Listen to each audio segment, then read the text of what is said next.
And welcome back to the Hot Lap. We are having our Hungarian Grand Prix preview, a track where happy hunting ground for a lot of the Brits. Lewis Hamilton was very good here. Damon Hill was very good here. George Russell scored one of his poles here. So, can we have British success at the Hungarian Grand Prix? Will Hamilton fight back and get another victory? Will Lando Norris come forward? Or will Max Verstappen ruin the party?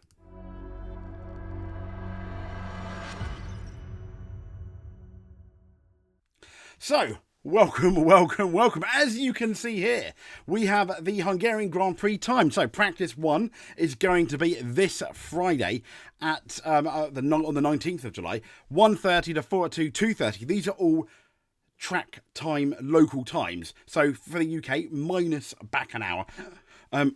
Practice 2 is going to be 1700 to 1800 or 5 till 6 in the afternoon, early evening. Then we go to the next day, the 20th, where we have practice 3 and qualifying. So 12:30 to 1:30 for practice 3 or 11:30 to 12:30 in the UK. Then we get qualifying in the afternoon, 4 till 5, 1600 till 1700, local track time, remember. Or if you're in the UK, we are looking at 3 o'clock till 4 o'clock. Now the race on the Sunday, the 21st of July, starts at 1500 local time. That's going to be 2 o'clock or 1400 for our UK viewers. So that's the times it's on.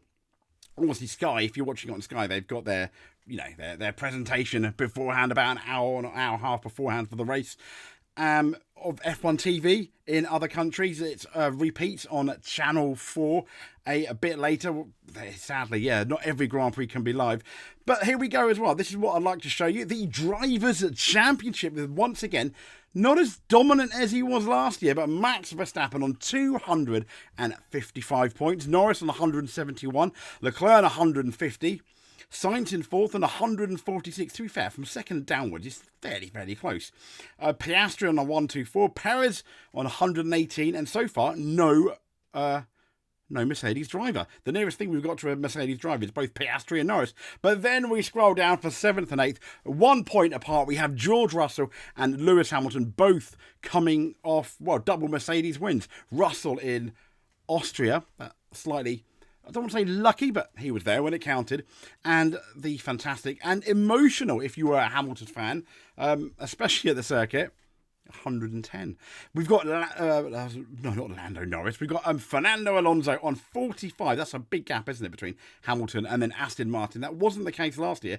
And Stroll in 10th on 23. Scrolling further down, it's Hulkenberg in 11th, I think, one of the MVPs of the year. Sonoda in 12th. Ricciardo in 13th on 11 points. Sonoda has got 9 points more than him. We've got Ollie Behrman still holding the fort with his one race appearance in 14th with 6. Gasly 15th. Magnussen 16th, Albon in 17th, Ocon in 18th, and then the three people that haven't scored are Zhou, Sargent, and Bottas. So let's quickly then have a look at the teams championship going into the Hungarian Grand Prix. Red Bull, I wouldn't say dominating. Max seems to be dominating the drivers more than Red Bull are the constructors, but we know about that. Blame it on Sergio Perez. 373. Ferrari second on 302. Third is McLaren on 295. Fourth is Mercedes on 221. I think they're the least likely of the top 4, obviously, to win the constructors, but they are in the resurgence, as are McLaren. I think Ferrari at the moment are the ones that should be worried, even more so than Red Bull. So we've got 5th Aston Martin on 68. Once again, a massive drop, like a cliff from 4th to 5th. 6th is RB Honda, the Visa Cash App team. Haas is 7th. Alpine 8th. 9th is Williams. 10th is Kick Sauber Ferrari. So let's then have a look at the track, shall we, in a second. So there are no bears with me, but if you can, please bear with me. So as you can see, behind me is the Hungarian Grand Prix track, and what a lovely track! What a lovely track it is.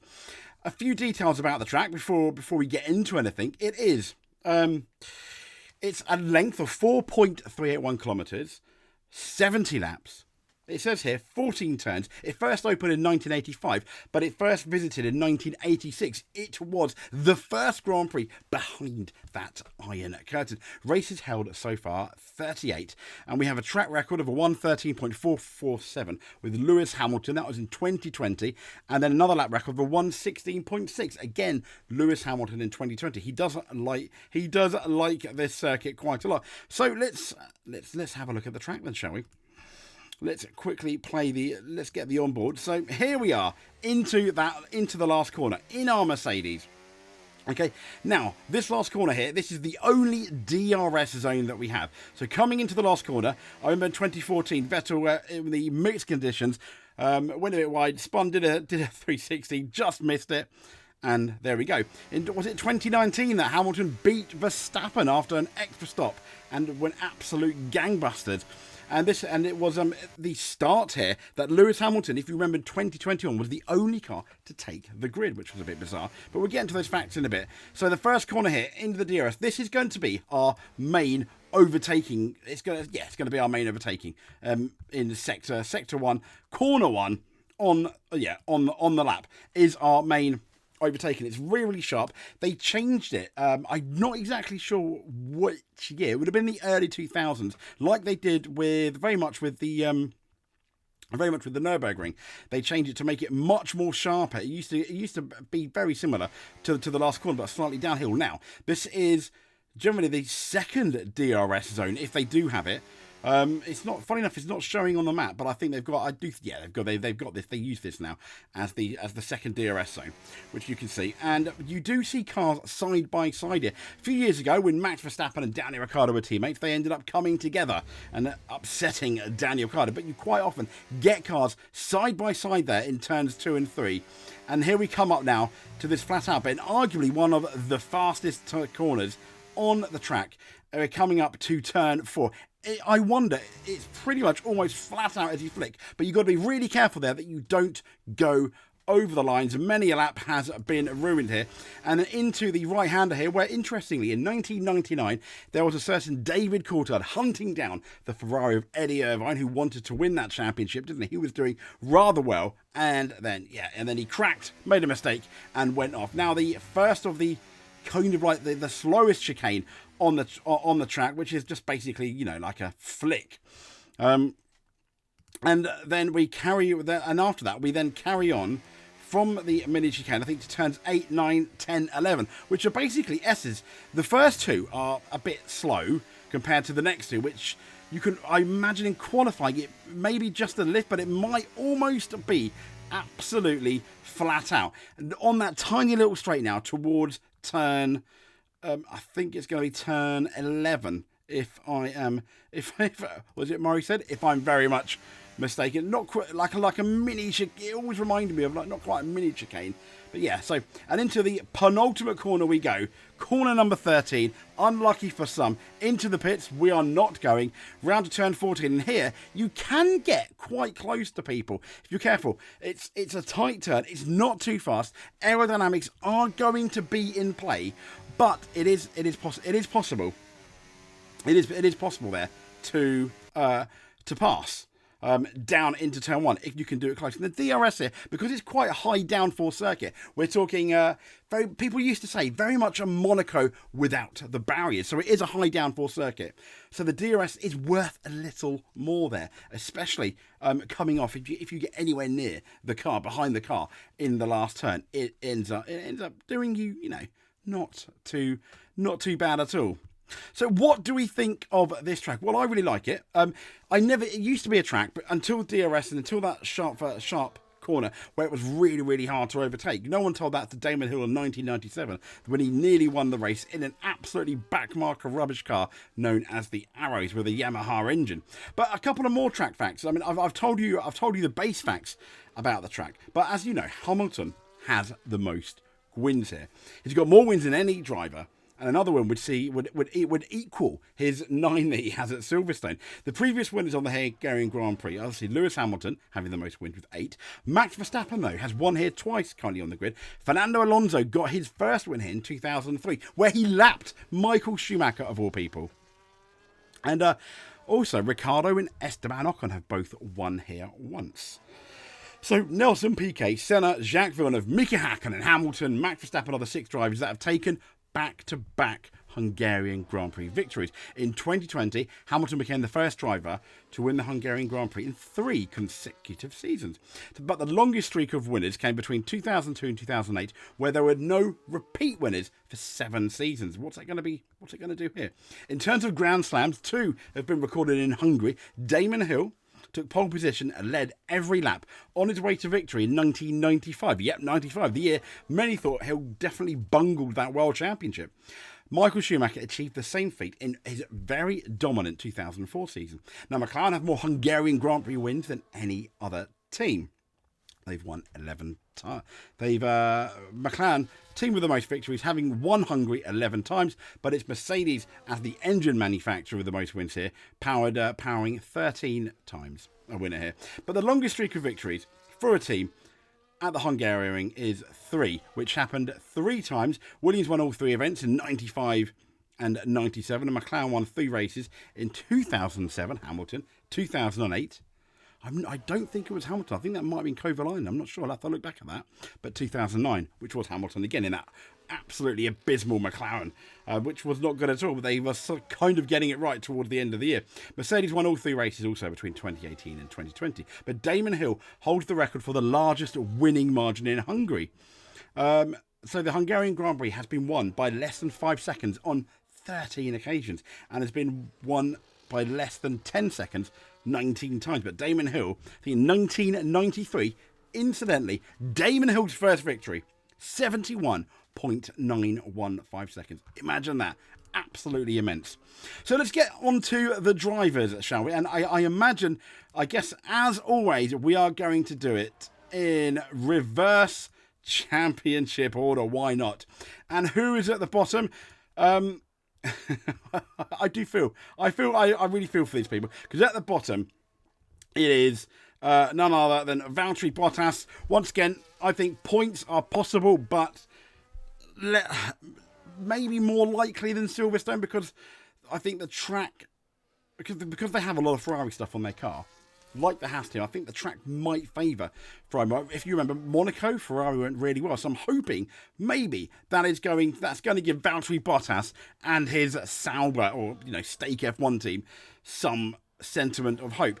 Next up, we've got this man here, Logan Sargent, and I think there is a chance. He did really well in Silverstone. He qualified really well, and he was he really wasn't that far from the points come the end of the race. Bearing an unlucky retirement for someone, this guy would have ended up getting a point, I think, completely on merit, which for me, I'll just turn the replay off, which for me would have been really, really, really good. So I'm going to have my fingers crossed for Logan Sargent. Absolutely. I think a point is possible with a bit of luck. So I'm going to have my fingers crossed for you, Logan. Next up, we have Zhao, who's currently 19th in the championship. I think Bottas, I think, is fairly okay at Hungary. I think Zhao, I'd be surprised if he beats Bottas, but you never know. He could do. You never know. So next up, in 18th, we've got the man who is leaving Alpine, Esteban Ocon, but the man who's also won here with, I think it was with Alpine, in 2021. I think they were called Alpine then, weren't they? Or Renault, but he's won anyway. When Fernando Alonso defended against Lewis Hamilton, who was really coming up fast after a bit of a rubbish start. He was the only one on pole position. He was the only one to not pit for slicks and had to do a lap on those inters, then came back. And that was the restart after Valtteri Bottas took out seemingly a fairly hefty portion of the grid, including hitting the 2 Red Bulls. I think Perez retired, that Max Verstappen was limping around that track, and being the awesome driver he is, he actually managed to score points with half an F1 car, it seemed. But anyway, Esteban Ocon, I think he'll go quite well here. I think Alpine are in the hunt for points. Just the same, it's going to be really interesting with Williams, because I said Logan Sargent could do points, and if Logan Sargent could do points, Alex Albon can definitely get in the points again. Could he do it at Hungary? Well, I think they can. They might need a bit of luck. I think they're going to have to nail the setup on that Friday, though, to stand a chance of winning. Not winning, winning a point. For example, next up we've got Haas, who really are the sleeper hit of the season. No one gave Haas any credit. I predicted wrongly that they're going to be very much last in the championship. Haas predicted they're going to be very much last in the championship. Ergo, they're not. They're mugging me off, which is a good thing. I like it. I like it. But Magnussen currently in 16th. I think he's going to be beaten again by Hulkenberg. But I can't help but think that Mr. Magnussen needs to really nail these next couple of races if he wants to keep his Haas seat. As you know, Ollie Behrman signed at the British Grand Prix. So next up, we've got Pierre Gasly, the other Alpine guy. Once again, I think Alpine in the hunt for scoring points. Pierre Gasly has that Alpine contract. It's going to be interesting now. Now Gasly has the Alpine contract for the rest of the season.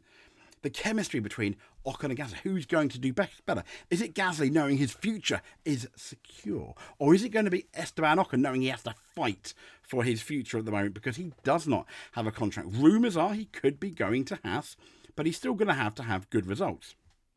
So from Gasly, Oliver Behrman is 14th. Sadly, he is not racing, but you never know. He is the reserve driver. Not that I'd wish ill on anyone. But so next up in 13th, we've got this man here, Daniel Ricciardo, who I think can do quite well in Hungary. This was his first race back last year, and he did okay. He wasn't too bad.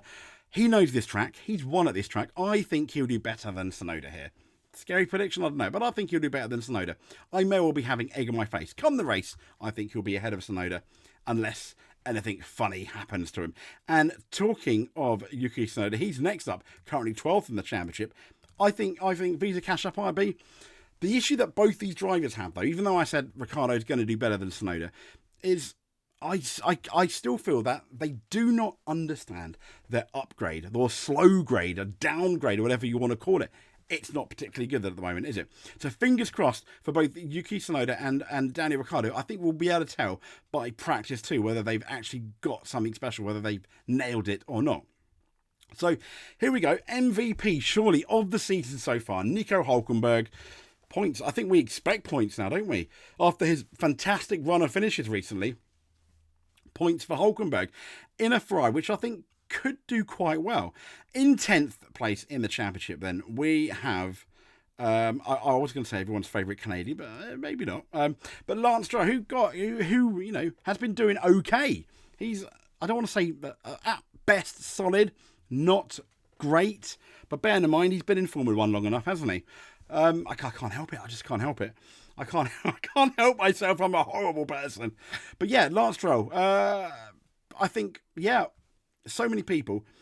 I always say points again because so many people now on the grid. Once you go away from the big four, Ferrari, obviously Red Bull, Mercedes, and McLaren, which is 8 places. They're essentially fighting for that 9th and 10th, unless something funny happens. But those guys are so close, and it's so dependent, I think, on whether their car suits the track, on whether the weather is going to suit, whether the temperature's too hot or too cold, and what car's is going to work. Once again, I think in the fight for points, as is his teammate Fernando Alonso, who's been very average of late since he signed his contract. It's just not, for me, it's just not good enough. In 8th in the championship, despite winning the last race, I think disappointing, really. He'd be disappointed to be 8th. But Lewis Hamilton, I think anyone currently in either Mercedes, McLaren, or Verstappen in the Red Bull has a chance of victory. I think Ferrari, if they can nail their setup, they've got an outside chance of victory. But we'll talk about them in a second. So Lewis Hamilton, he loves this track. He got pole here last year, didn't he, as well? And George Russell, I think, got pole here the year before. So we know the Mercedes is not too bad at this track. With their improvements, they're bringing not slow, but they're slowly bringing upgrades to each track. They're not massive upgrades, but little ones. I think Lewis Hamilton has got a chance of victory, definitely. But if Lewis Hamilton's got a chance of victory, I think George Russell has a chance of victory as well.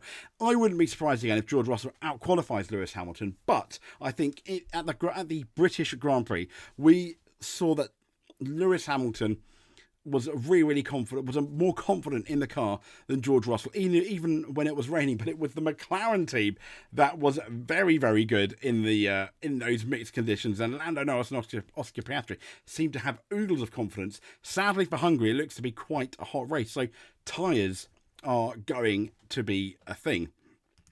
And speaking of tyres, the former tyre whisperer, I think no longer, the man that used to be able to look after tyres, Sergio Perez.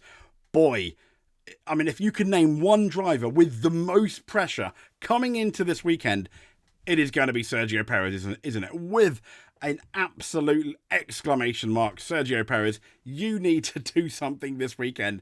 Over the next two races, rumours are, if he's not within 100 points of Verstappen come the summer break, so basically Hungary and Belgium, within the next two races, he's gone. Do I believe that? I don't know. I don't think they'll get rid of him if he's not within 100 races. They might get rid of him if he has another two horrible races and people continue to close on Red Bull in the Constructors' Championship. It would be very embarrassing, wouldn't it, at this stage, I think, if they lost it because of their second driver. Yeah, it really would. So in fifth, we've got none other than maybe everyone's favourite Australian. Now, Ricciardo's not doing as well.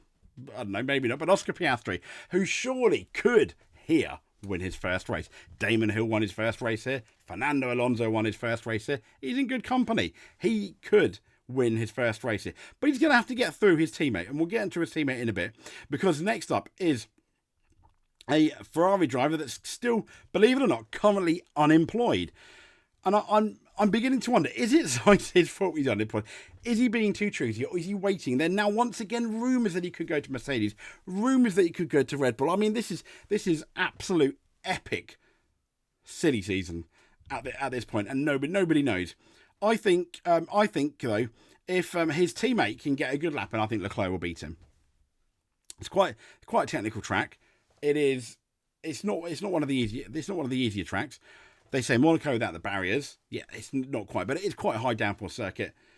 I mean, when we were at Monaco, Leclerc won, didn't he? And that's why I'm hoping Ferrari, this will help bring Ferrari back into the mix.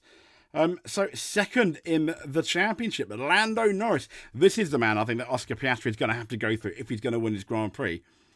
Could Lando Norris win? I think you can make a very good argument that he comes into the Hungarian Grand Prix weekend as one of the two favourites at the very least. People have suggested that the McLaren is faster than the Red Bull in some situations.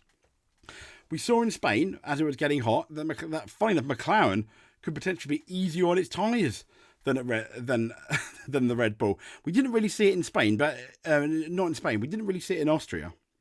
And we definitely didn't see it in the UK because, medium tyres didn't go on them, did he? That may well have won you, Norris, but enough about that.